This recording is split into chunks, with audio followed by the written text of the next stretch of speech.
IYCR 2014, and it is basically over the last 2 years we have celebrated 2 landmarks in scientific history.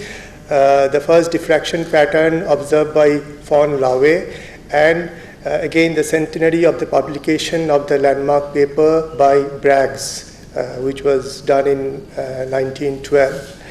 Now, this is an interdisciplinary meeting, and X-ray crystallography has its effect felt in a large number of disciplines, and a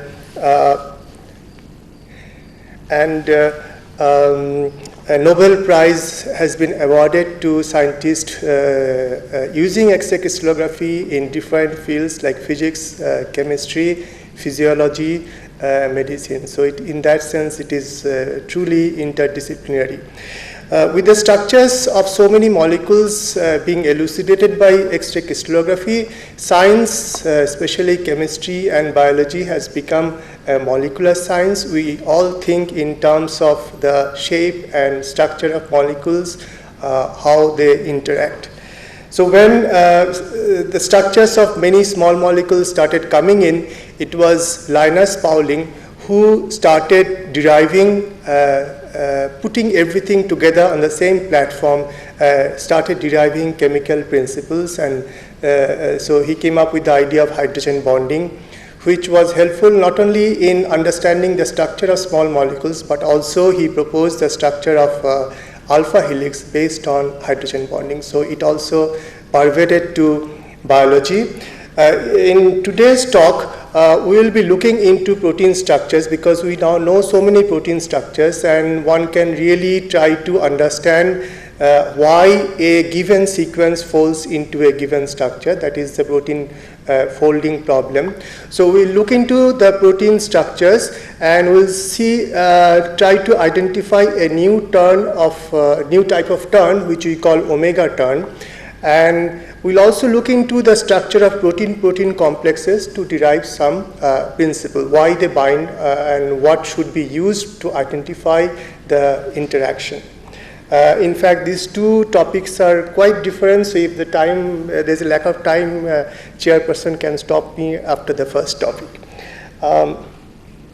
So let's see the structure of a protein molecule. It doesn't matter what molecule is this, and you can easily identify some of the secondary structures like helices and beta strands. We can just do it for you. They look much, they're easily identifiable because they look helical, or they have a long, they move in the same direction. So these are the typical secondary structures, but the structure is made up of, there are the rest of the structure also, which are basically, they are worm-like, is difficult to characterize them. So these are the loop structure, but these are also important in the structure, because without the loop, if it were just helix, it would go on moving in the same direction. So in order to reverse the direction, you need to have these sort of turns or loops, which will change the direction of the structure and give the molecule a globular shape.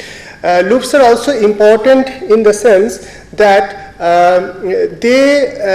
the important sites which are important for binding another molecule or for catalytic activity, these are usually located in the loop region, as you can see in this particular structure, which binds this ligand. So the ligand binding residue is located in a loop, and whatever residues are which are used for catalysis are also located in loops.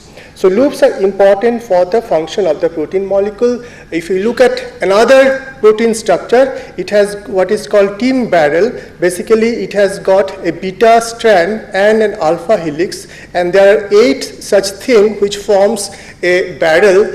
And so barrels, these beta alpha folds are connected by loops which are either on the top or bottom of the barrel, and the active site is located in the top of the barrel, and the residues are provided by the loop region. So loops are very important for the function of the protein molecule.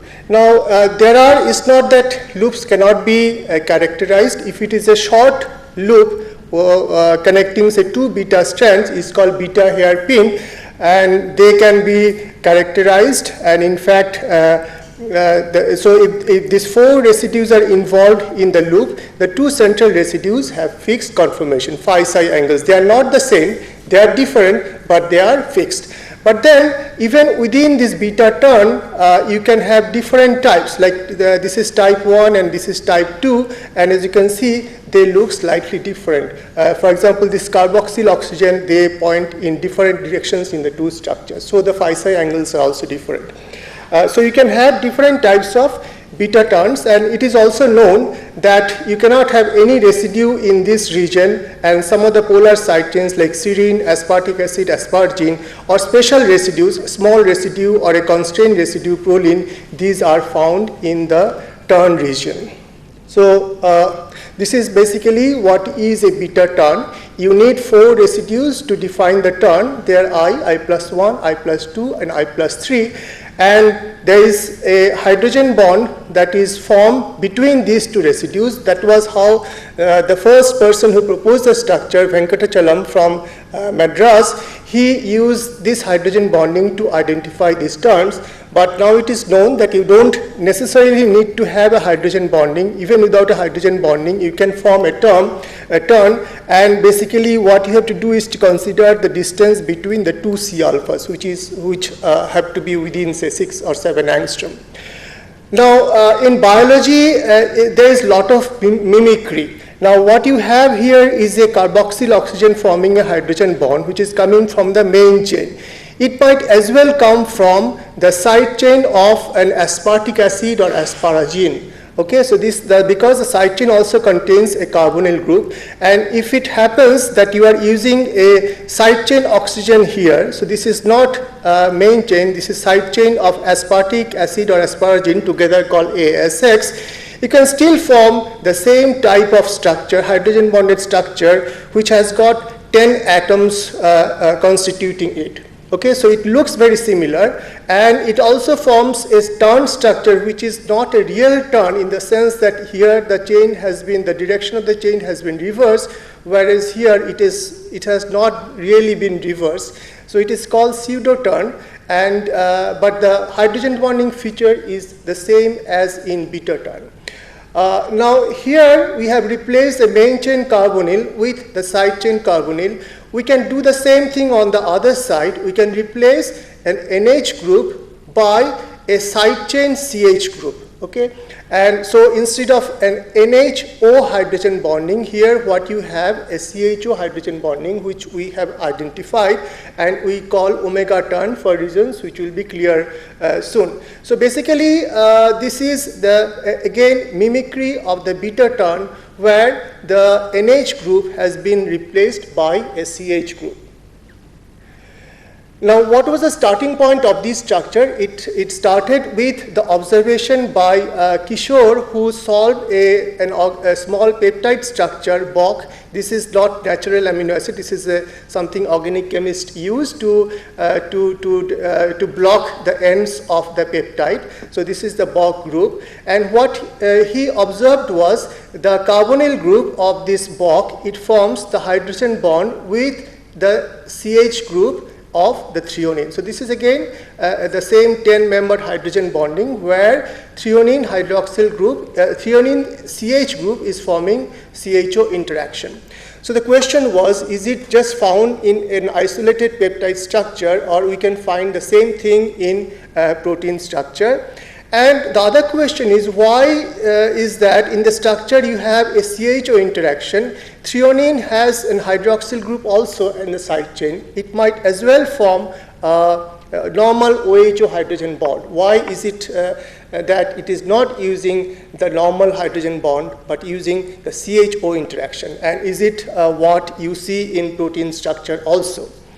So basically what we did was to look into the protein structure for 3 residue stretch, I plus 1 and I plus 2. So these 3 residues will define the turn, and we assume that the third residue, I plus 2, has to be a threonine, and we searched around the phi psi angles what was observed in the peptide structure. And also if we have a CHO interaction. And indeed we found a large number of cases where we had this type of structure in protein. Then the question was, if it is using CH group here, it does not necessarily have to be a threonine. It could be any residue which has a CH group at the gamma position. So we expanded this turned condition to include all residues which has a CH group at the gamma position. It could be the branched aliphatic residue like threonine, which we had already used. We included valine, isoleucine, leucine, and the long chain residues methionine, arginine, glutamic acid, lysine, and glutamine. And we didn't impose any condition on the phi psi angle. We just use this residue, and if they form any CHO interaction. That was the only condition that we used.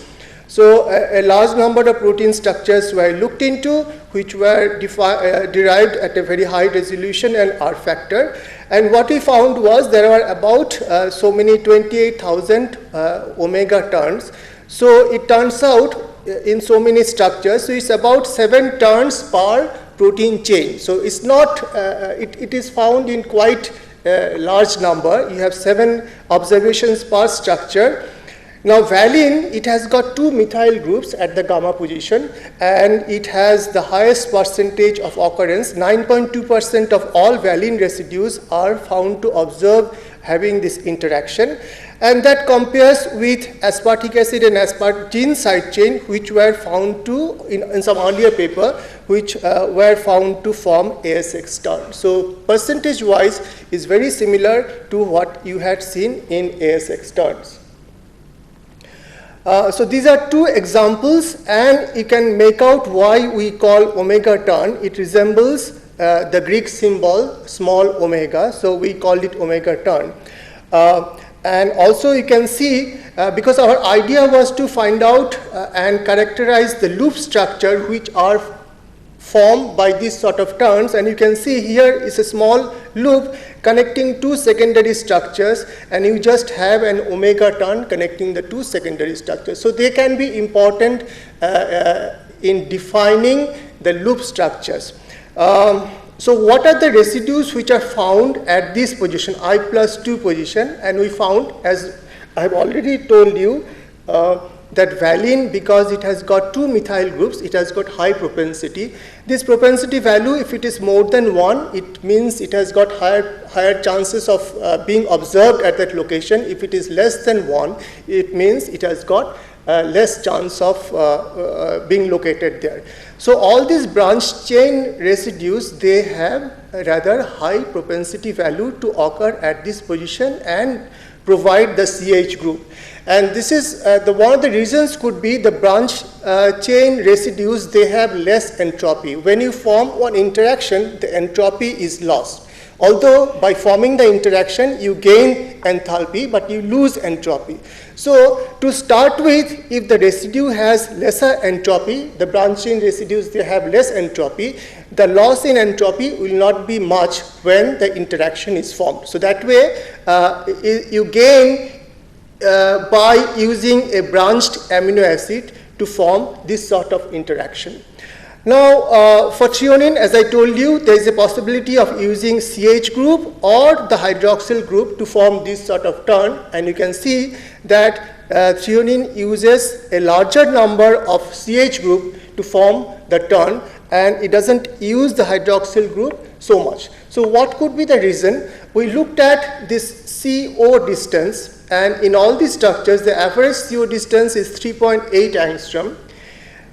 In the cases where the hydroxyl group was used, the distance was found to be 3.4 angstrom, which is much larger than a typical hydrogen bond, which is around 2.8 angstrom. So if you were to form a normal hydrogen bond, the distance would be large and the energy gain in energy will not be as much as you normally expect. So nature would be better off forming a CHO interaction and leaving the hydroxyl group alone to form some other interaction. So that could be a reason why a CHO interaction is preferred at this position. And if you look at the propensity of serine residue, which has just got a hydroxyl group, it doesn't have the CH group to form the CHO interaction, the propensity of serine to be observed here is very low. Okay, so hydroxyl group, formation of normal hydrogen bond here is not really preferred. Now we looked at the other residues which have a high propensity to occur here, and we were surprised to find that the two residues which are likely to find here more are methionine and glutamine. And the reason, we could ascribe reason for methionine, there is, in addition to the CHO interaction, you have what is called SO interaction, and that is the work by Debnath Pal. What he showed was that in protein structures, you are likely to have an oxygen atom placed behind the SC bond. And thereby, because this is the antibonding orbital in terms of chemistry, and this is an electron-rich oxygen atom, so the oxygen atom points towards electron-deficient antibonding orbital of the CS bond. So this is stabilizing.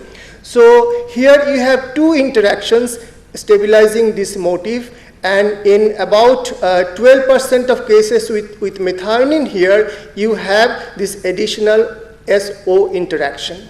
For glutamine, which has a higher propensity, you see the additional occurrence of normal hydrogen bonding involving the NH2 group in the side chain. So again, this is the combined effect of the CHO interaction and the hydrogen bonding that gives a high propensity value to glutamine. You can ask the question, what are the residues which are constrained because of the what are the torsion angles which are constrained because of the formation of this interaction? Obviously, the first would be for the I+1 residue, the phi angle and the psi angle. If you come to the next residue at I+2, only phi is important. If you consider the psi of this residue, the psi involves atoms which go beyond this motif. So the psi of the second residue is not important. The side chain torsion angle chi1 prime of this residue is also part of the ring. So this is also constrained. So based on what torsion angles you find involving these angles, we can classify omega turns into two types, type 2 and type 1 prime. Again, this nomenclature comes from what has been done for beta turn and ASX turn. So you can put everything in the common footing based on the phi psi angle. And this side chain torsion angle for all these turns is found to be minus 60 degree, and a few of them are found to have plus 60 degree also. Now, as I told you, we don't need to bother about psi, but if you do consider psi of this I+2th residue, based on that, you see the psi angle is clustered in two regions, and you can further subclassify 2 into 2A and 2B, and 1 prime into 1 prime A and 1 prime B. And now, what are the functional relevance of these terms? And what we found was, if you consider, so as I told you, we first started with threonine, and we considered the cases where there is a cysteine prior to this threonine. So basically, the omega turn, it sort of forms a crown on top of which you can have a metal binding site. So this particular example, the cysteine binds an iron sulfur cluster. In this example, we find a cysteine binding a cadmium, I think in metallothionein. So this motif is important for binding metal ions. The other thing that you can look into is N-linked glycosylation, where you have a consensus sequence asparagine, any non-proline residue, and threonine and serine. In this motif, the asparagine can be glycosylated by the use of a transferase enzyme.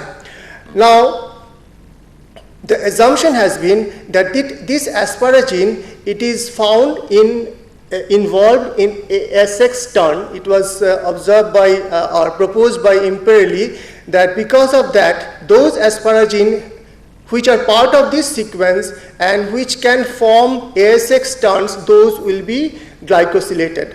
Now, when we put this into what we have observed, we do have, this can be part of an omega turn where threonine is the I+2 residue, and we do find asparagine to occur at ith position, and because of that, we looked into this motif in our database, and what we found was there are 189 examples of the occurrence of this motif having omega turn.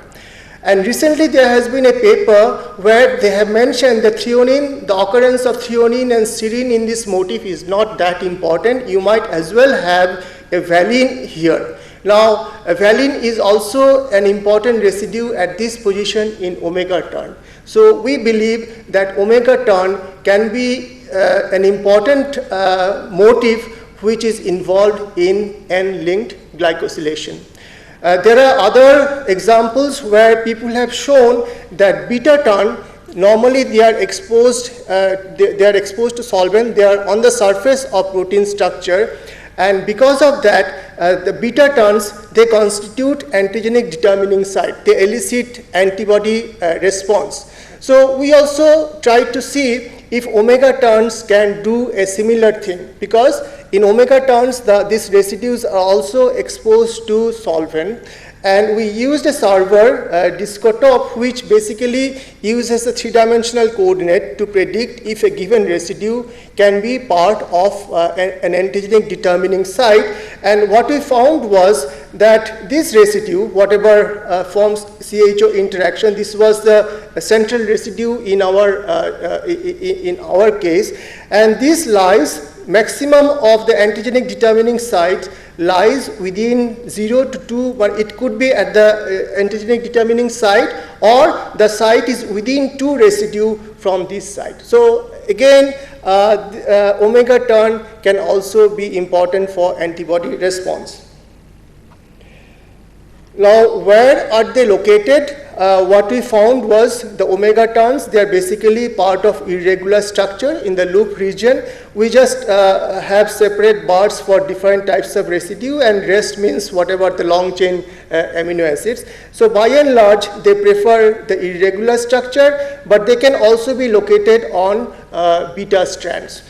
Now, when they are located in irregular structure, we try to answer the question, what is the nearest secondary structure? And what we found was the nearest secondary structure is beta strand. So again, a omega turn can be closed, can be part of a loop which lies between 2 beta strands. Yeah, I'll wind up, I'll go to the second topic. So then we ask the question, is it possible for the omega turn to occur in conjunction with the ASX turn, both the turns defining a loop? And the answer was this number we had already mentioned. There were about 18,000 ASX turns in this many protein chains, and about 9,000 of the cases, the 2 turns occur together in a loop of say 10 residues. Now, biology is very difficult. When you try to, these numbers was easy to get, but then you can see that what we're trying to do is looking at the omega turn and ASX turns. They can occur in any order, anywhere in the sequence. And that's what we also observe. So we just use this nomenclature. The 3 residue omega turn, we put G in capital because that is the residue which is forming CHO interaction. Again, 3 residue ASX turn, and A is aspartic or glutamine which is involved in the normal side chain hydrogen bond. And basically, so these are 2 windows which can shift anywhere along this 10 residue sequence. So in this example, what we define is the delta, which is the difference between this residue which is involved in ASX turn and this residue which is involved in omega turn. And as it turns out, this difference is -1 in this case. So when delta is -1, this is the shape the composite turn takes. Again, it's a well-defined shape, and you do have about 1,000 examples out of total occurrence of 9,000 examples of composite structure. This is an example where delta is equal to -2, and there is complete overlap in this sequence between the ASX and omega turn, and this is what you see. Basically, the direction remains the same. The chain was going in this direction and proceeds in this direction with a hump in between. So that is the effect of the occurrence, the complete overlap of ASX with omega turns, and this particular turn, if you put it in the context of the whole structure, this is observed in this particular case. You can find out of all the occurrence of this particular turn, what is the typical motif, that is the logo that you can see. The first residue, of course, is either ASP or asparagine because it's part of the ASX turn. You do see some residue preference in the second position, glycine, and even in the third position, you do see some, not as much as these first two, but the polar residues are found at the last position. So in this way, you can identify all the turns. This is an example with delta is equal to -1, and here the overall motif, which we can call a beta turn mimic, and it is stabilized by CHO interaction. And as you have seen, it looks like a sound, robust motif, and it has also been observed in peptide structure. So it's likely that it can be used in protein engineering and peptide design. We have seen that the motif, at least in protein structure, is functionally important. We then looked into the composite turns where two different types of beta turn mimics, ASX turn and omega turns, they can occur side by side or overlapping each other, and that can really characterize many of the loops in protein structure. This work was done by Jasmita Dhar, and as I have told you, our Kishore from IMTech Chandigarh was the first one to observe the occurrence of the turn in peptide structure, and we get supported from DST for this project. Thank you.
I have changed the title a little bit, keeping in mind that the audience had a diverse background. So instead of going into details, I'll just scan through different aspects of DNA nanostructure, which we are doing almost last 10 years.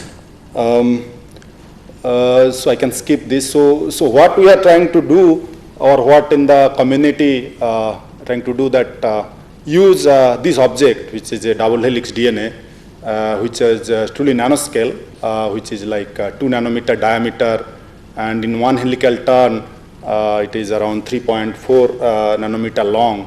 Use this object to create variety of complicated nanoscale construction. So this field is truly interdisciplinary in the sense that it's a marriage between biology, material science, physics, and chemistry.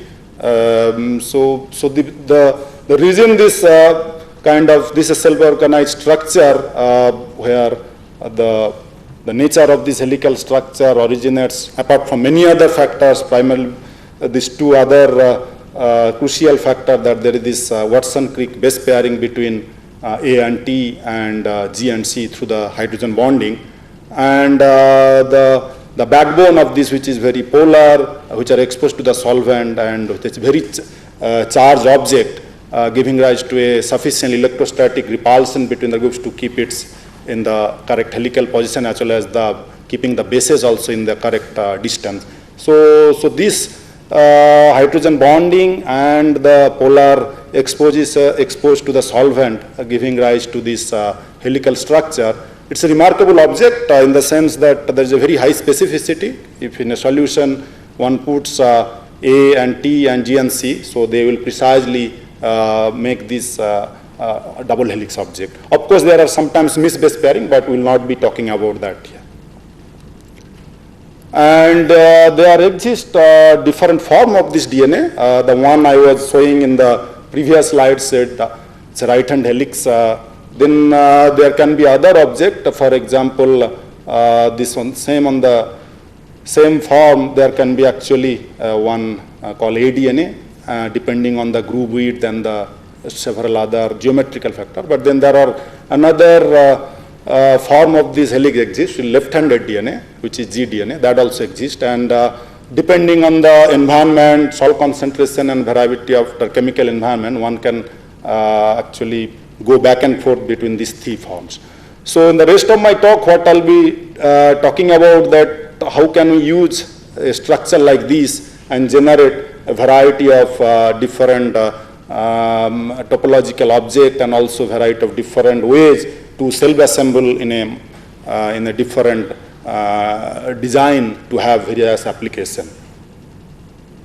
So I'll be mostly, I'm a computer simulator, so the thing I'll be doing will try to simulate this and then build this in computers.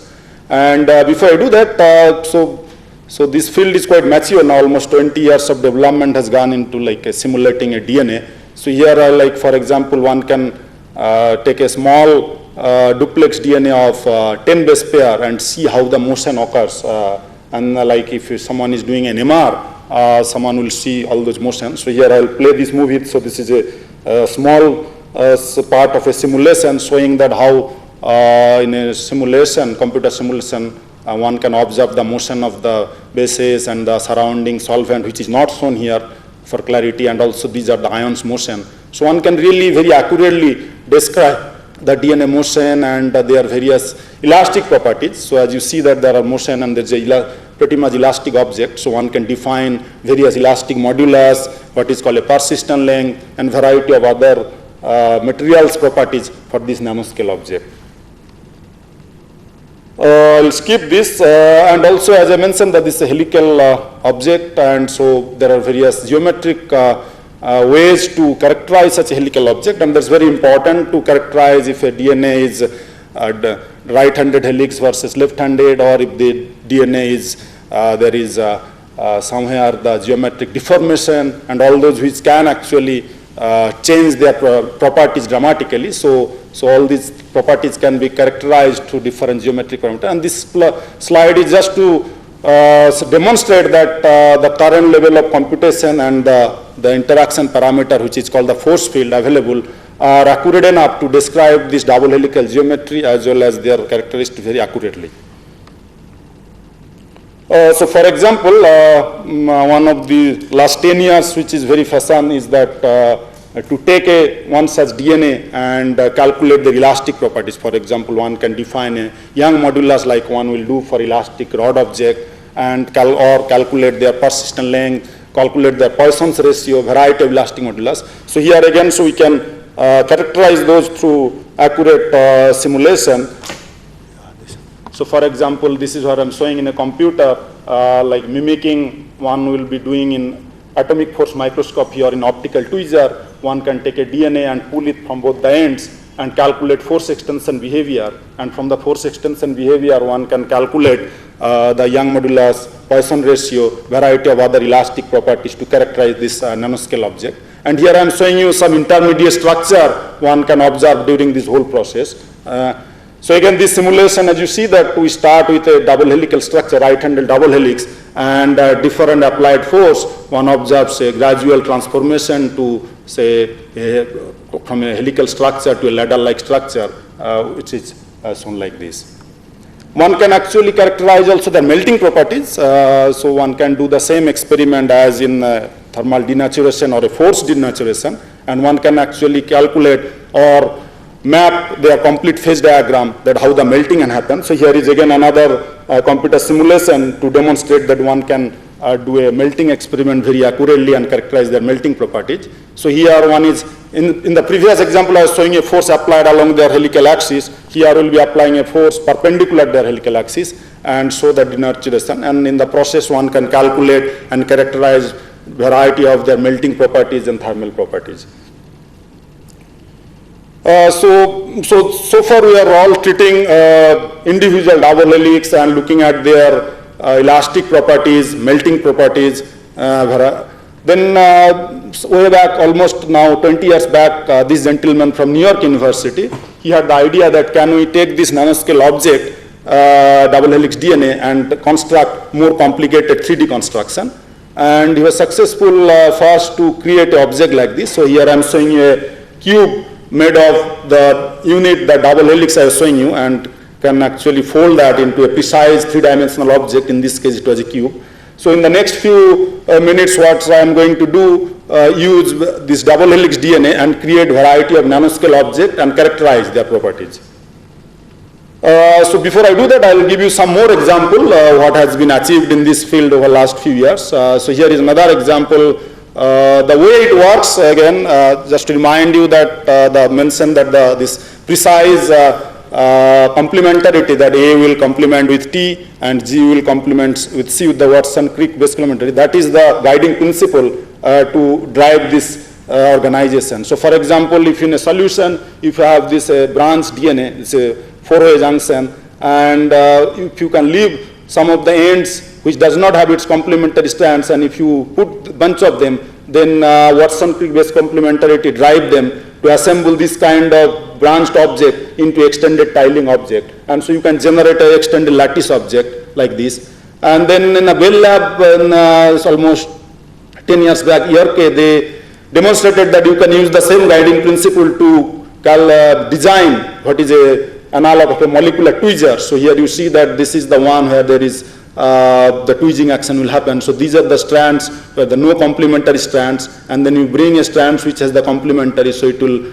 complement with this and make this close, and then when it is again going away, you can do the cycle and then it's open. So you have the open and close action which is giving rise to the tweezing action from open state to the closed state. Then subsequently later people realized that the double strand DNA, which actually I was playing some movie from the first movie I was showing, you saw that the DNA is quite flexible, meaning that it has a very flexible motion. And so if you want to create such a elongated or a lattice structure or a more nanoscale object which require elasticity and rigidity, then this double strand DNA is not good enough. So then people came up with the idea that can we cross-link this DNA and make a more rigid object. And so here was one attempt that you take two double helix domains and cross-link them. So for example, in this case, there are cross-linking between the two domains. And depending on the polarity of the DNA, you can have anti-parallel arrangement and parallel arrangement. And those objects can be self-assembled into this nice extended 2D or 3D object. There was another attempt to create a nanoscale machine. So here is a machine which will do control rotation. So for example, I will come to this. So just so here every object is this the triangle. You can see they are made of DNA, and you can see in the gel experiment in this set of arrangement, all of these triangles are on the one side of this. And then in the subsequent something has happened, and I'm going to come what it is exactly. You see that the alternately this triangle has flipped.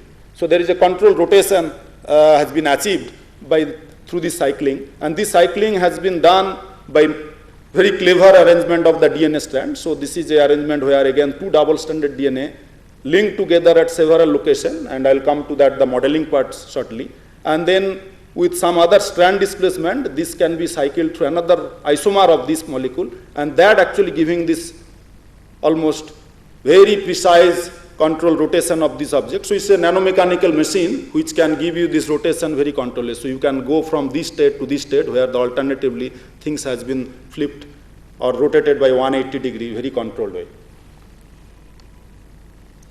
This one I already talked, that you can actually arrange this object into not only into the cube, you can arrange them into octahedra and other object. Again, they have some application, but more than application, it's a design principle, and to demonstrate that one can have a controllable way to assemble that. That's the guiding principle in all these experimental theoretical work.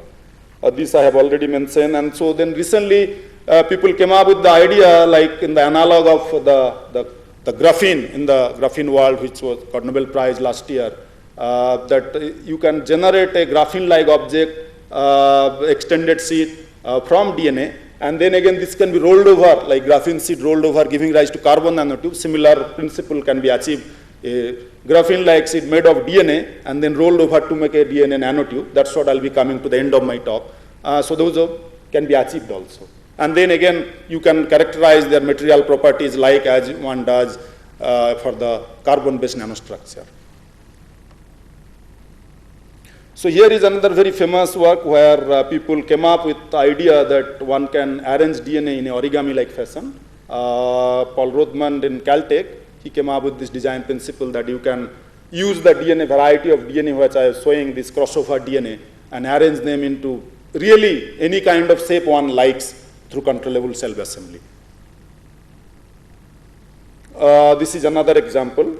So now I come to how do we, so our objective for last 10 years is to build this model of this kind of complex DNA construct and really study their thermodynamic property as well as mechanical properties. It has two primary objectives, that we like to have a very stable object, stable in the sense of thermodynamic sense, that if I take a watt sequence, watt's length, will create an object like this, which are thermodynamically stable over a wide range of temperature.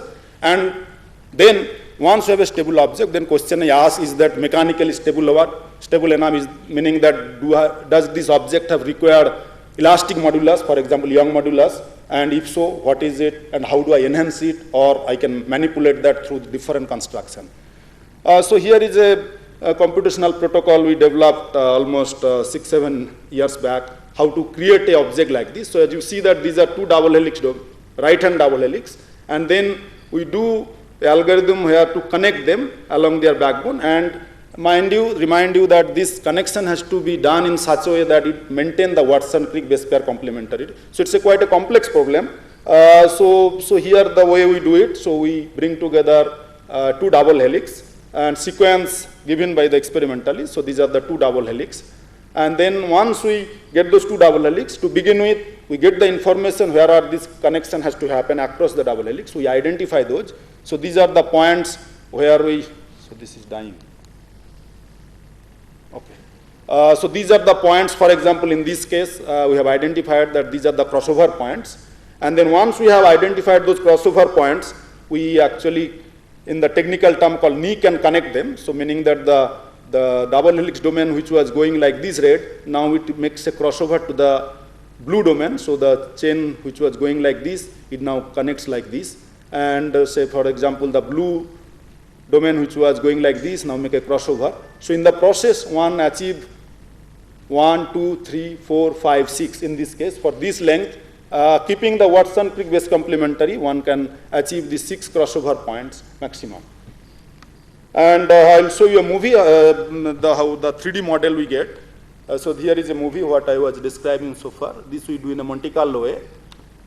So here we generate the first double helix with the sequence and length given from the experiment.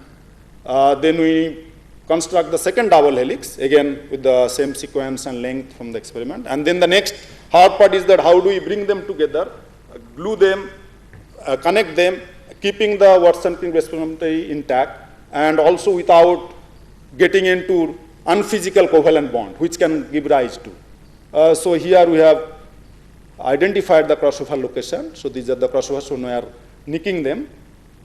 We nick those positions. Yeah. So we have identified those, and then you can see that now we have a 3D model which can be used for further calculation. So we have put together a software to design such kind of 3D object. So here, as you see that, for example, red strand, which was supposed to go like this, made a crossover to this strand, and now going like this. Similarly, this blue one, which was supposed to go like this, made a crossover. And so in the process, you have 1, 2, 3, 4, 5, 6 crossover in this case. And the next, we will be asking the question that how many crossovers are optimal to give rise to thermodynamic stability, how many, and also how does it affect its, for example, the elastic modulus, for example, the Young modulus or Poisson ratio. That's what we'll be calculating as a function of this crossover, and also as the free energy to calculate the thermodynamic stability. So we have built a number of these molecules over the years. I'll not go through the details. If people are interested, I can describe what are these nomenclature means, what do these number means. But so basically, to get these different structure, one needs to really tune the helicity of the different domain to accommodate different number of base pairs in between one turns. That's what it means, and that's what the number means. So here I'm just giving you an example that in like a double helix, you have the twist angle is around 36 degrees, so that in one helical turn, it spans 360 degrees. But if you want to accommodate more number of bases, then one has to really reduce this twist angle, and that has very large implication in their stability as well as the elastic properties. So for example, in this case, it has the twist angle of 36 degree, but when one generate an object like this, one needs to give a twist angle of 20 degree, and later on show that actually that make this molecule very unstable, and how to stabilize that, those are different stories. So here, for example, I'll show you, if you remember my first movie of a normal double helix, how exactly it's behaving in a solution, and if you compare without showing you the technical or the analysis part, I just show you how they exactly look like in solution if you are doing this experiment. So here is a PX65 structure. I mentioned you that there are 6 crossover, and this is the same DNA in a different representation with the ions, and showing you how exactly they are behaving in their vicinity and how exactly they affect their thermodynamic as well as their elastic properties. So these are the molecular model, 3D model of these 5 different structures I showed you earlier, and just showing you that how they will look like if, in an NMR experiment or in a computer experiment. So there are some, so we actually, with this model, we could validate many of the experiment and could show their stability. So this is the stability from the gel experiment. This is our thermodynamic calculation. So they match pretty well. So telling that the model we managed to develop and the protocol we have put in place, they are able to quite accurately accurately produce the thermodynamic data from experiment. That means we have a predictive power also, we can do much more. And so next question one asked, which I was telling that how many crossovers are good or bad for their thermodynamic stability or mechanical properties. So it turns out that the larger number of crossover gives better stability, which is counterintuitive in the sense that we know that in nature, double helix is the most stable form. So here we are generating a structure which has many helical domain with crossover with lot of strain. In spite of that, the more number the crossover, it gives better stability.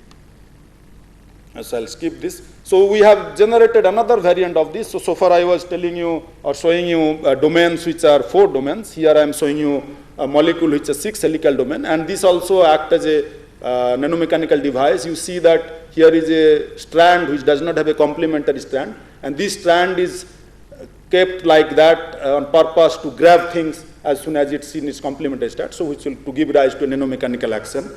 And so again, I will show you how exactly it behaves in a solution. So again, it's a MD simulation with this 3D construction and showing how exactly this behaves, and when there is another strand coming, how it can grab that strand and give the mechanical action. So now I come to the other part of the talk, which originally I was planning in great detail. So then subsequently, the similar molecule has been arranged in a nanotube. So you see that the other molecule I was talking about so far, the crossover DNA. So this is the crossover DNA.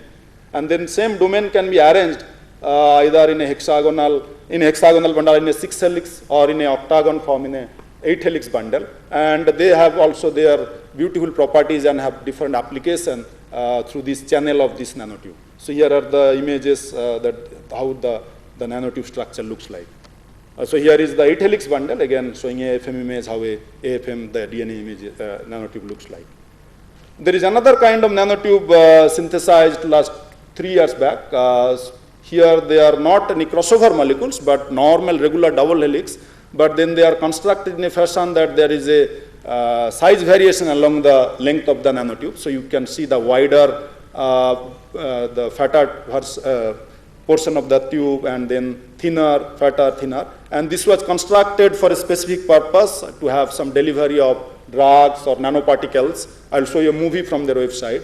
So this is another construction. So one can have a tubular nanotube, regular cross section, no length variation along the length of the, no size variation along the length of the nanotube, versus a nanotube which has size variation along the length of the nanotube.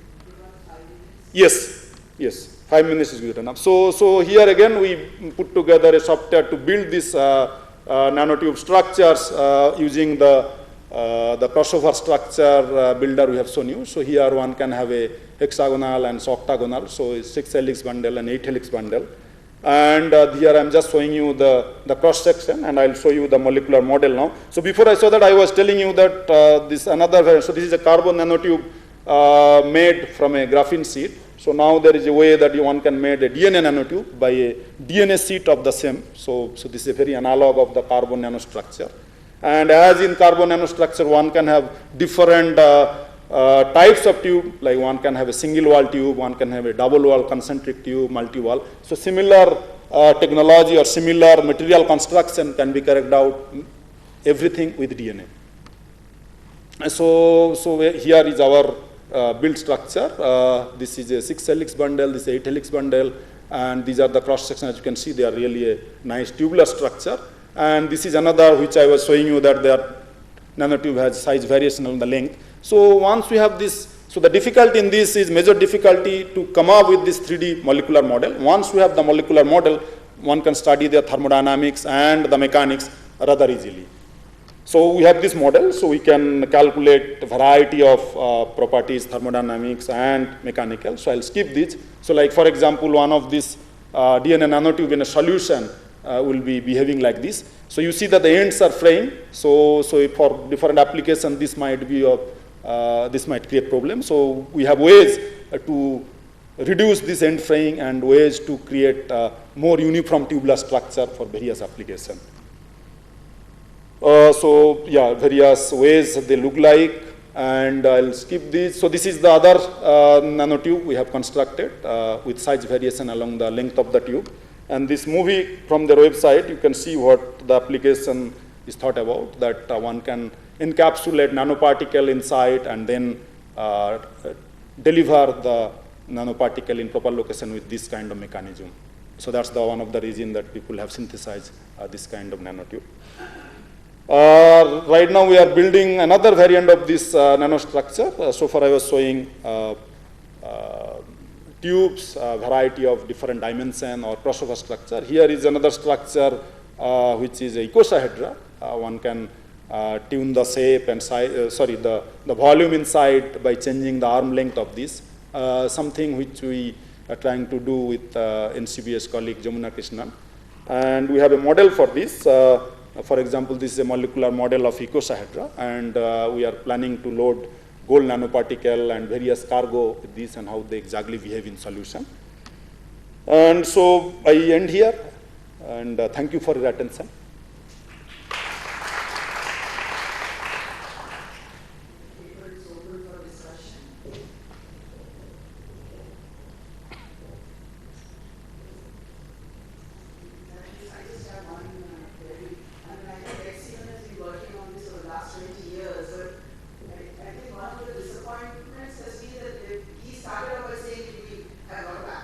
Yeah. So please go ahead. And we will take time 12 minutes for your presentation and 3 minutes for questions. So please finish with your questions. Yes, sir. Thank you so much. So good afternoon to all of you, and today I'll be speaking about a set of enzymes called amino acid racemases and their relevance to the pathogenesis of an important organism, Salmonella. Now, just to briefly introduce everyone to Salmonella, it is a gram-negative bacterium quite infamous as being the causative agent of diseases ranging from diarrhea, mild gastroenteritis to something as systemic as typhoid fever. And this bacterium causes disease by means of contaminated food and water, and upon gaining entry into the body, finds its way across the hazardous territory of the stomach as well as and finds its way to the small intestine, whereby it employs various virulence mechanisms to breach the intestinal wall and gain access to the cells living below. And its success lies in its ability to reside within different cells of the body and use them as vehicles to spread throughout the system in case of salmonella, in case of typhoid fever.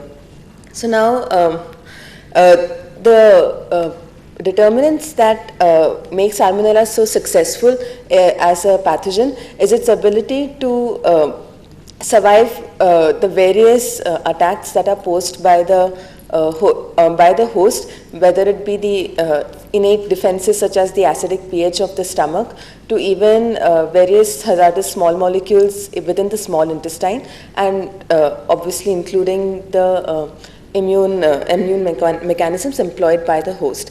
And the way it manages to survive in each of these environments is by sensing each of these environments through the action of two component signaling systems, which allows the bacterium to gauge its environment and adjust its gene expression to maximize its survival in each of these environments. Keeping this in mind, we now wanted to look at the possibility of D-amino acids playing a role in as signaling molecules in this scenario. Now, obviously, the question arises as to why we thought of D-amino acids. These are a peculiar set of molecules thought to be quite rare in nature, and as we all know, L-amino acids dominate in proteins in nature, and D-amino acids were thought to be found only in the cell wall of gram-negative bacterium, specifically only D-alanine and D-glutamate. But recently it has been seen that D-amino acids are much more ubiquitous and much more useful than was previously thought, and they are not only present in mammals but also in bacteria. They have a host of other functions, mainly in biofilm disassembly, cell wall remodeling, and their concentrations in the environment can modulate various other behaviors in bacterium. Keeping this in mind, we wanted to know whether Salmonella has the ability to synthesize D-amino acids, and if yes, what role they might have to play. Now, the synthesis of D-amino acids occurs by the action of a set of enzymes called amino acid racemases, which catalyze the conversion of L-amino acids to their D form and vice versa. And a closer look at the genome of Salmonella does yield the presence of two genes, YGA and ASPR, which are annotated as putative aspartate racemases, and they seem to be quite conserved across all species of Salmonella. And a closer look at their protein structures also shows the presence of signature motifs of the aspartate glutamate racemase family. So as a first step, we wanted to into finding out whether they might have a role in physiologically in Salmonella. We wanted to see whether these two proteins are actually enzymatically active as racemases. And in order to do this, we needed an assay that could help us distinguish the L-amino acid and the D-amino acid, which we use which we do by employing the use of a derivatization agent, a chiral derivatization agent, which reacts with each of the two forms to form diastereomers, which then migrate differently on an HPLC column. And as you can, I don't know how clear it is, but basically we could separate L and D aspartate, which we thought of as putative substrates for these enzymes, with a difference in retention times of around 2.5 minutes. And using this, we then wanted to check whether each of these proteins could convert L-aspartate to D, or the reverse reaction, that is D to L. And indeed, we could see that while YGA did not show any visible enzymatic activity with aspartate, we could see that ASPR could successfully convert L-amino acid, L-aspartate to D-aspartate as well as the reverse reaction. And now knowing that at least one of these enzymes has catalytic activity, we wanted to know their relevance in Salmonella biology, for which we constructed strains lacking one or both of these genes. And we could see that these knockout strains were identical to wild type in terms of their growth as well as in their morphology. And we went ahead to see how these strains behaved in terms of their virulence, for which we made use of cell culture model, where we used various epithelial cell lines. As I mentioned earlier, the ability to invade the intestinal epithelial cells is one of the first steps of Salmonella pathogenesis, and what we could see was that the strains lacking racemases were severely compromised in their ability to invade various epithelial cell lines. And look at their as these strains, how they perform in vivo, we could see that at very early stages of infection also in mice, these strains were compromised in invasion. However, over 4 days of infection, these strains do catch up to the wild type and don't show any significant difference in lethality. Now, the phenomenon of invasion is brought about by a very important pathogenicity island in Salmonella called SPY1, which has a host of genes which come together to form a needle-like structure which allows the bacterium to export proteins from the bacterial cytosol directly into the host cell, and these proteins then bring about cytoskeletal rearrangements in the host, which induces bacterial uptake. And we could see that at the protein level, the SPY1 functionality was severely compromised in the racemase knockout strains, and indeed this defect was, we could trace it back to the transcription of each of these genes. So the expression of the SPY1 locus as a whole, structural proteins as well as various master regulators, was severely compromised upon the knockout of the racemase genes, thus giving rise to the possibility that racemases might be essential positive regulators of SPY1. And indeed, this is the first time that it's possible that the D-amino acid products of racemases might affect the transcriptional status of the bacterial cell. Now, SPY1 is a pathway that has a very complex regulation cascade and is very responsive to environmental stimuli. We therefore wanted to, in order to deduce which of the pathways might be involved in the differential regulation of SPY1 in our knockouts, we performed a microarray analysis of all our strains in comparison to wild type, and we could see that SPY1 regulation was just a tip of the iceberg, and there are a large number of genes that are differentially regulated upon knockout of the racemases, and these span a large number of pathways ranging from motility to cell wall biogenesis and even transcription and translation.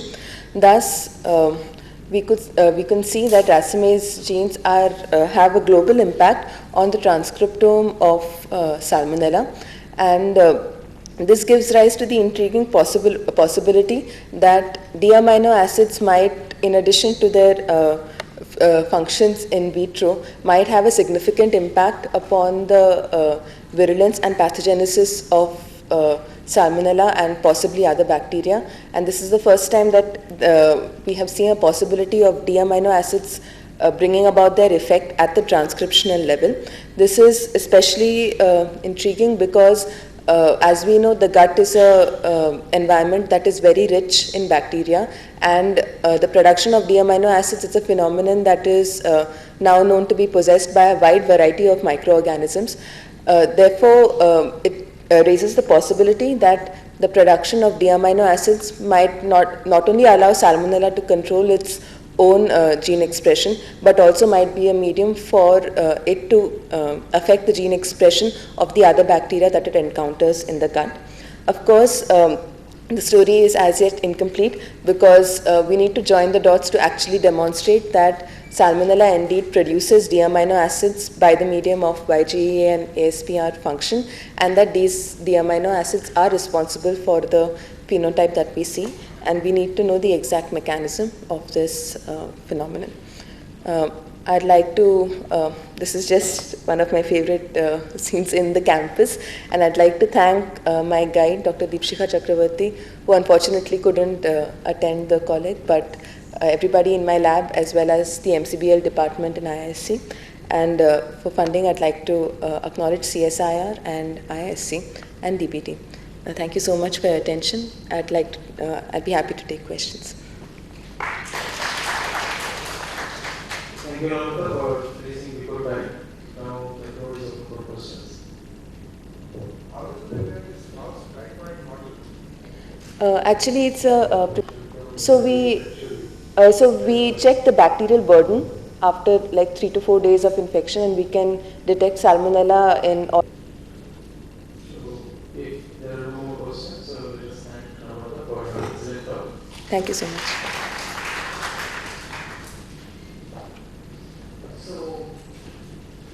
Protein structure consists of alpha helices or helices and beta strands, and these helices can be further divided into different type of helices like alpha helix, pi helix, 310 helix, or many 2.27 helices, or many different type of helices. Now the whole story is about the automated secondary structure assignment or identification programs which generally identify pi helices as alpha helix. So during this talk, with the help of in-house program ASSP, I'll try to convince you that these pi helices should be identified as a pi helix, not as a part of alpha helices. So to give a brief intro about different type of helices, what we are identifying, I have given 310 helix, alpha helix, pi helix, and polyproline 2 helix, which is left-handed. We can clearly see the rising radius for the from 310 to pi helix. Now these are the standard values for the different type of secondary structures, regular secondary structures, phi psi value and their twist and rise values.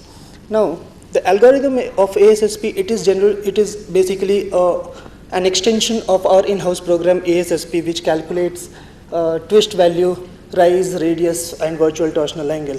The whole concept is divide the full protein structure based on the twist, rise, and virtual torsional angle, and then identify the regular secondary structures from those continuous stretches.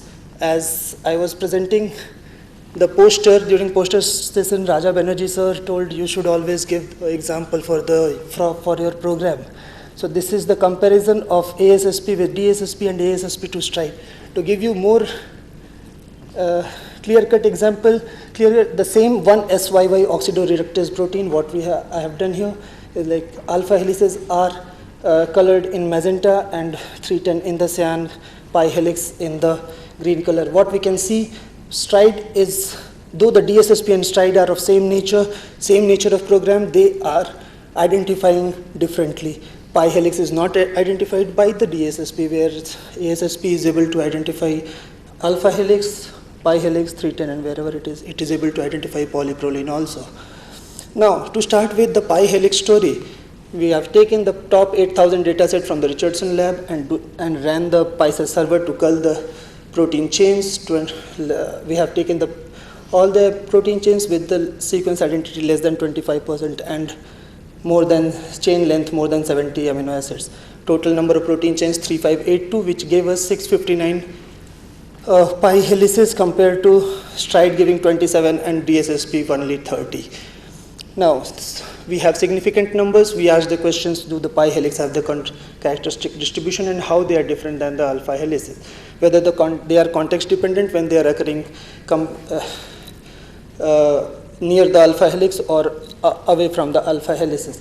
This is the position nomenclature what I will be using in the further talk. N prime, N cap, C cap, C prime are non-helical, and rest one, N1, N2, mid C to C1 are the helical positions. Now, this is the length distribution and the basically pi helix parameters. What we can see, the pi helices are or mainly majority of them are of length 5 and corresponding twist versus rise and phi psi distribution. The mean length is given, mean values are given over there. We calculate the propensity values at the particular position for all the amino acids. Formula we'll be using is on here. Now, for the pi helices, starting from the N prime to the C prime, what we can find, all the positions are abundant with the aromatic amino acids, and especially N1 and N2, they are showing hydrophobic residues abundance also. The propensity for these residues are more at those particular positions. At the C prime and C cap position, what we can see, the glycine and prolines are abundant, which shows the termination is same in both alpha helices and the pi helices, but other positions, they are different than the alpha helices. How they are different? For that purpose, because pi helices are of only length, majority of the pi helices are of length 5, we divided the total data set of the alpha helices into 3 parts, alpha 5 having only 5 length, alpha 6 to 8 having length 6, 7, 8, and alpha more than 8 having length more than 8 residues. This is the statistics number of helices present there. When we plotted the propensity at each positions, what we got, the pi helices show, as usual, they show the amino acid preference for the aromatic amino acids and the hydrophobic amino acids, but at the N1 position, surprisingly, tryptophan is preferred for alpha 5 and pi helices, showing the smaller helices generally prefer to start with the tryptophan, where the longer helices shows the preference for the proline to start with. Alpha helices prefer polar residues at the end and C termini, hydrophobic residues in the mid. Then we thought the majority of the helices, majority of the pi helices are found at the termini of the alpha helices. What we did, we divided the pi helices based on their occurrence with respect to the alpha helices. If it is occurring at the end termini of the alpha helix, then it is enter. If it is occurring, if it is sandwiched between two alpha helices, it is inter. If it is at the C-ter, it is C-ter. If it is independently occurring, it is independent. We called it. Then we thought, what is the propensity difference there? What we found, the amino acid propensity at all the positions N prime to C prime is highly is context dependent and driven by the presence of the amino acids, presence of the alpha helices. So it is clearly visible. Independent pi helices generally show at the N cap and N1 position, they show similar behavior to the alpha helices. We have compared with respect to the alpha helix and the independent helices. Then, if the pi helices are getting affected by the presence of the alpha helix nearby, then what is the effect of pi helix on the alpha helices? For that purpose, what we have done, suppose the 1 to 23 is the helical segment, the 1 to 9 is the first alpha helix, and 15 to 23 is the second alpha helix, then and 10 to 14 is the pi helix. Then what we have done, the last turn means 6, 7, 8, 9 of the alpha helix we have checked, and the 15 to 18 of the following alpha helix we have checked what is the amino acid preference there. What we found, there is a drastic increase of the hydrophobic and the aromatic amino acids at each and every position, whereas the polar residues are decreasing. Then now taking this segment as a helical segment, now one can say this 10 to 14 is in the middle of the alpha helix of the helix, then it is bound to happen like hydrophobic residues will be there. As we know, hydrophobic residues are preferred in the middle position of the alpha helices. Then the mid position amino acid propensity is like this, where we have not seen any amino acid preference except alanine. Then what is the stabilizing factor for these type of helices when it is interspersed or when it is at the termini? What we found, that there is a CH-pi interaction or pi-pi interaction at the termini, and these are stabilizing factor for this for the interface. Now, this is interesting how alpha to pi and pi to alpha is transition happening. What we found, the N cap of the pi helix, which is C1 of the preceding alpha helix, is always involved in 6,1,5,1 bifurcated hydrogen bonding. To start, then 6,1 hydrogen bond is followed. The N2 of the pi helix will be 6,1 hydrogen bond involved, and then the two residues like C2 and C1 carbonyl oxygen will be flipped out. It will be making more than 20-degree angle with the helical axis. Now these hydrogen bonds these oxygen has to be satisfied. Then coming out, there is a hydrogen bond break now. Then the C1 is carbonyl oxygen is flipped. The N1 of the following alpha helix is always involved in 5-1 and 4-1 bifurcated hydrogen bonding. So to start with, when the alpha to pi, there is 6-1-5-1 bifurcated hydrogen bond shown here in the cyan color, maybe not visible. And then when pi to alpha transition is happening, there are two things happening: break in the hydrogen bond pattern, and then 4-1-5-1 double bifurcated hydrogen bonding. This is the total helical segment curve, mean twist and mean rise value, mean radius value. What we can see for the helical segment, APA, the mean twist value is decreased compared to the alpha helical segment 19, whatever 100 degree, whatever we get, it has come to 94.9. So there is inherent in the helical segment that the particular part is going to be the alpha, it's going to be the pi helix. Now, those residues, the carbonyl oxygens are flipped out. So how they are getting stabilized? They are getting stabilized by the means of CHO hydrogen bond.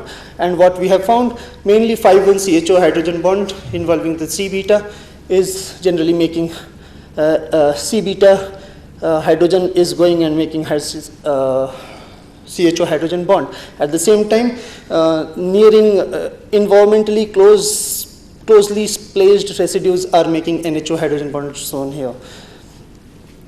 Now, the functional importance, these pi helices are functionally important, and always they are found near the ligand binding sites also.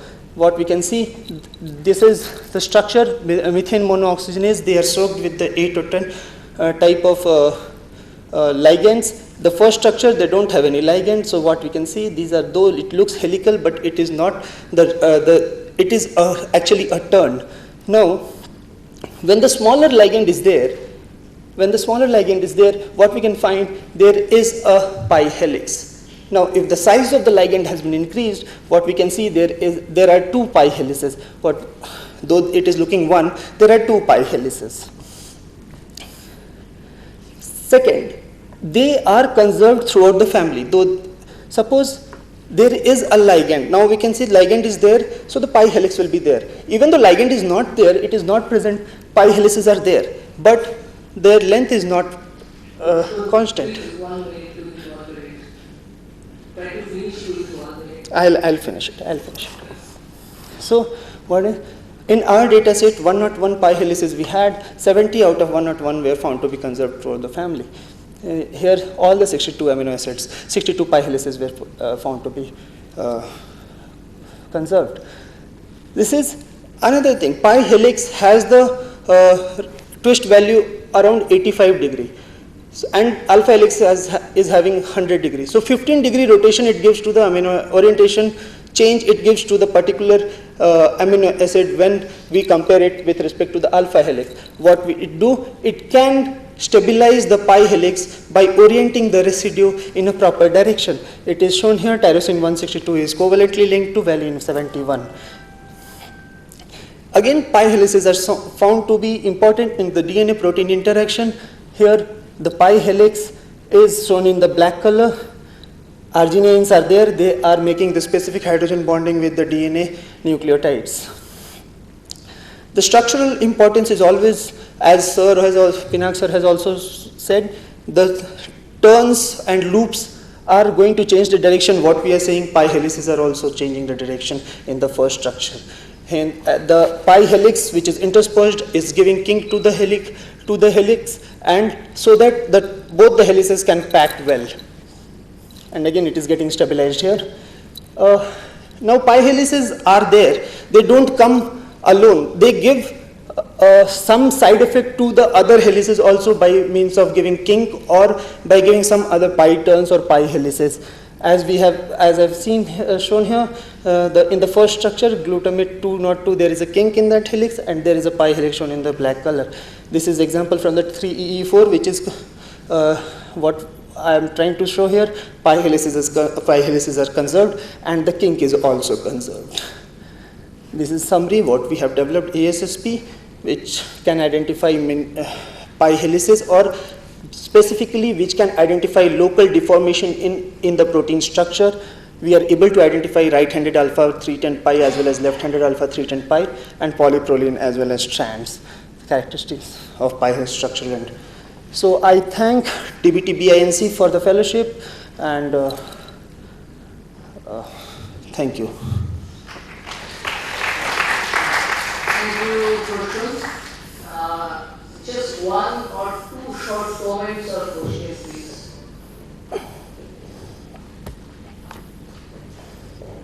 Maybe I have missed it. So only way you differentiate between pi helix And virtual torsional angle based on so you not only twist angle, also rise and so what is many a time, especially at the termini.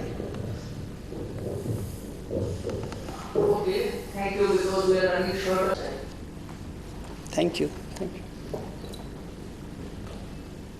So in this session, our last speaker, Mr. Masakadip, you will edit for your presentation 12 minutes and then 3 minutes for questions. Please try to finish in 3 minutes. So thank you. Today I'll talk about metal nanoparticle immobilized on metal organic framework for heterogeneous catalysis.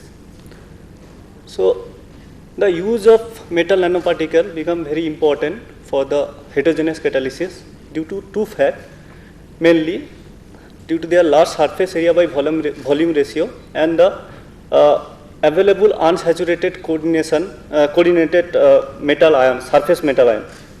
And as a consequence of that, these metal nanoparticles show higher reactivity in the many organic transformation, and sometimes it shows some selectivity and often need mild reaction condition compared to the uncatalyzed reaction. But during the synthesis process of metal nanoparticle, you need a capping agent to stabilize the nanoparticle in the nano size regime, and that capping agent prevent agglomeration. But what are the earlier capping agent used? So these are the earlier capping agent used, surfactant, ligand, or polymer or dendrimer. But these capping agents generally cap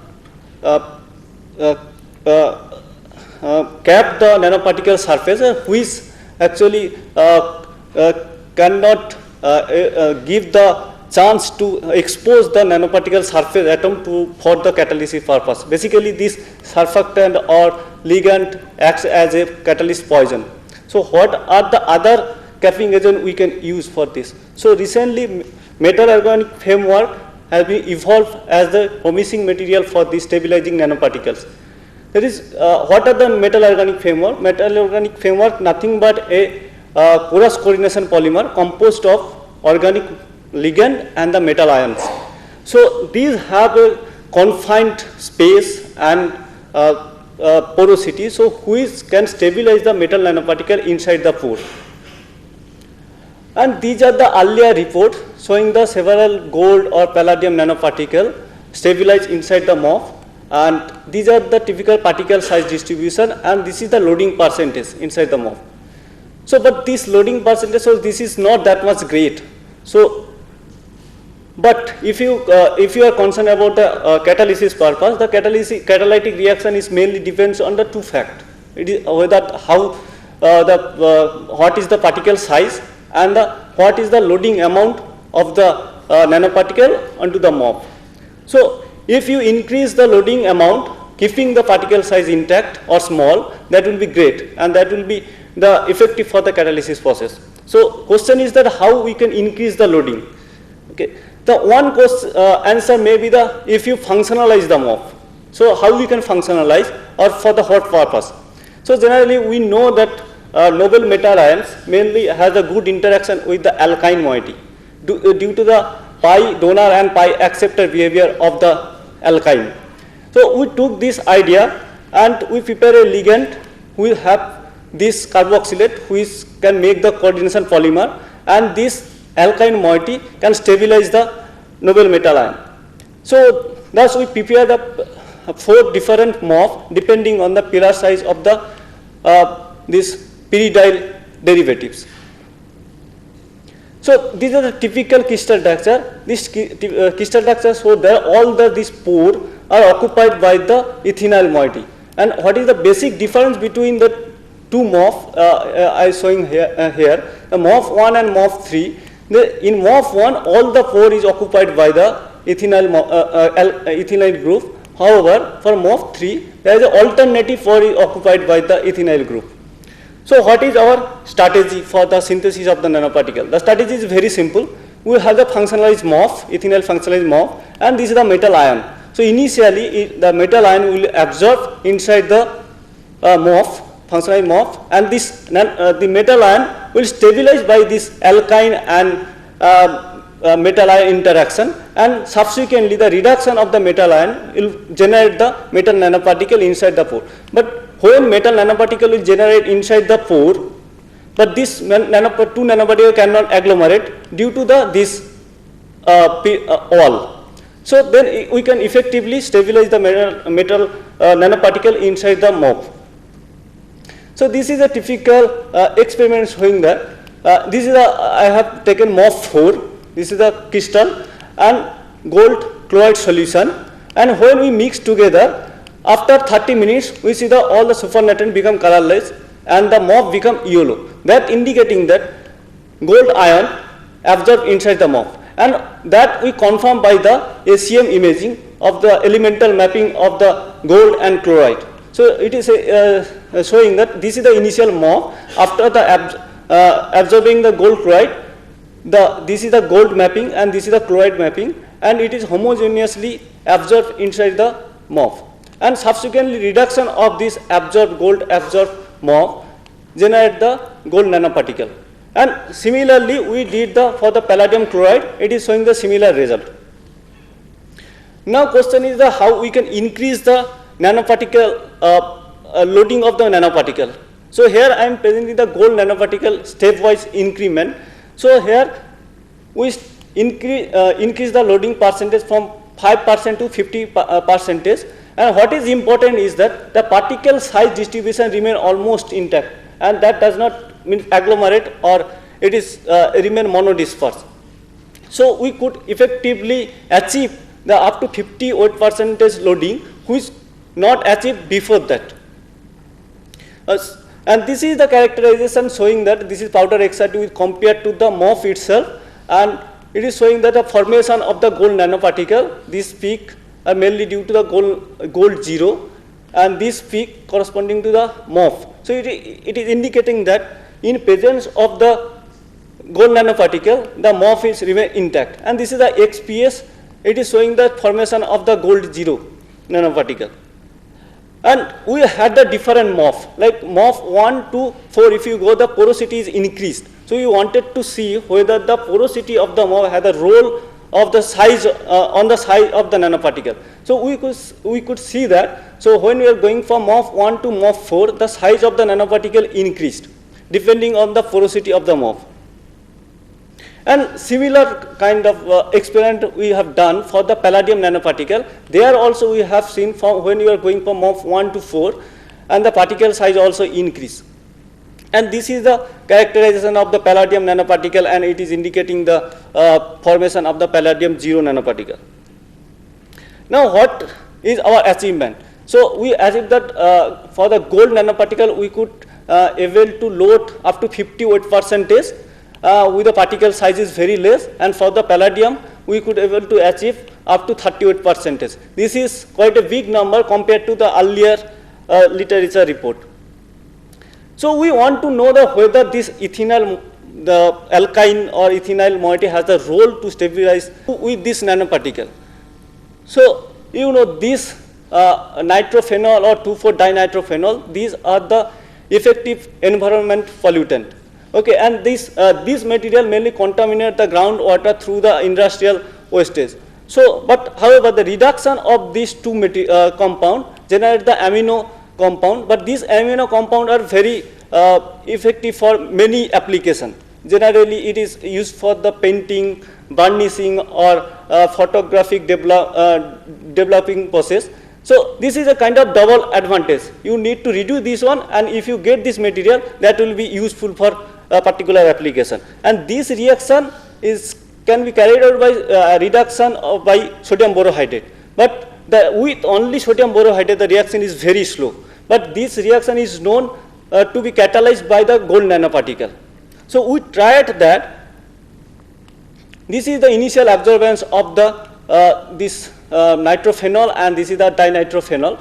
But when after addition of the sodium borohydride and gold nanoparticle, this absorbance completely disappear within 60 seconds of time, and new band arrives due to that 4-aminophenol, and this is the 2,4-diaminophenol. This is indicating that this reaction is very fast. We want to measure what is the rate constant, and we want to compare with the earlier rate constant to know how this catalyst is effective.